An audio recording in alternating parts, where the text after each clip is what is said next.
It's time for one last hurrah before the F1 summer break, and strangely enough, it's the track that usually welcomes us back from the summer break. It is an earlier than usual Belgian Grand Prix at Circuit de Spa-Francorchamps. And, well, let's look forward to this weekend, shall we? According to forecasts, I'm looking at Met Office data here right now. They believe that there's a 40% chance of rain and a 50% chance of rain throughout Friday, so free practice is likely to have some showers in it. Saturday, when it comes to the afternoon, we're looking at about a 40% chance of rain around the time of qualifying with a high of 19 degrees. And then on the Sunday, we're talking about less than 5% in the morning and about 10% chance of rain in the afternoon and evening with a high of 17 degrees Celsius. Now, what that means is that F1's likely to have its so-called Spa microclimate. That is because F1 generates so much in terms of like heat and energy dissipation that a lot of the inclement weather doesn't come down when vehicles are racing around the track, but it tends to happen a little bit after the race when things are starting to cool down a bit, because at the end of the day it basically does generate its own microclimate with the kind of emissions that you get around there, no matter how efficient the cars are getting. And yeah, it could be a story of wet qualifying and dry race. Though, by the looks of things, it's likely to be wet practice, drizzly qualifying with some changeable conditions, and a dry race. Which is possibly part of why they're looking at this earlier slot for Spa. Because we've had quite a bit of rain in the past few years, and they just want to make sure that we're not going to have another 2021. But, yeah. To add on to that, let's have a look back at what happened last season.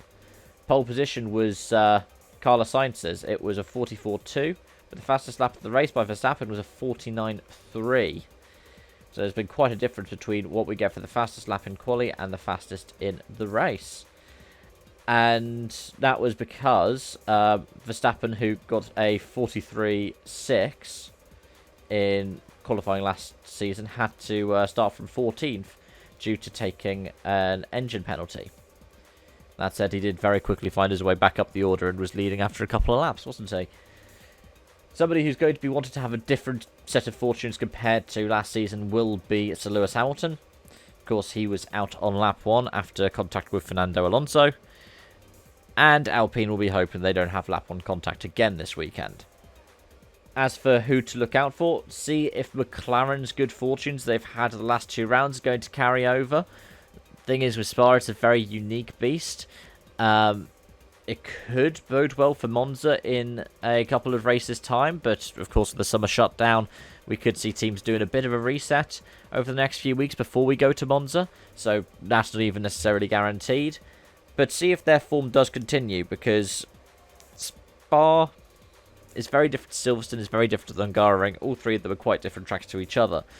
And by and large, it seems like Mercedes has been able to perform as the overall second best team this season. So I wouldn't be surprised if they are still second or third quickest this weekend. Big news coming from Ferrari just before this weekend starts, though, is that Laurent Mekies, who's the sporting director, will be leaving Ferrari at the end of the weekend, and he won't be at the track for the weekend. So obviously it shows a shake-up in the Scuderia. What's going to happen? We don't really know. But hopefully for Mekies, he can see his team ending things on a high. Whether or not that is the case, we'll have to wait and see. And whether or not Red Bull and Max Verstappen are going to go and break more records this weekend, we will have to wait and see. Will it be that we'll have 12 races in a row this season won by Red Bull? It easily could be the case.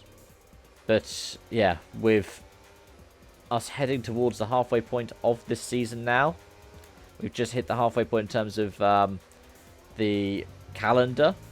We still have quite a close battle going on for third place in the driver standings. Lewis Hamilton, 6 points behind Fernando Alonso. So, could we see Leclerc or Sainz jump Russell in the battle for 5th? Could we see Hamilton jump Alonso in the battle for 3rd?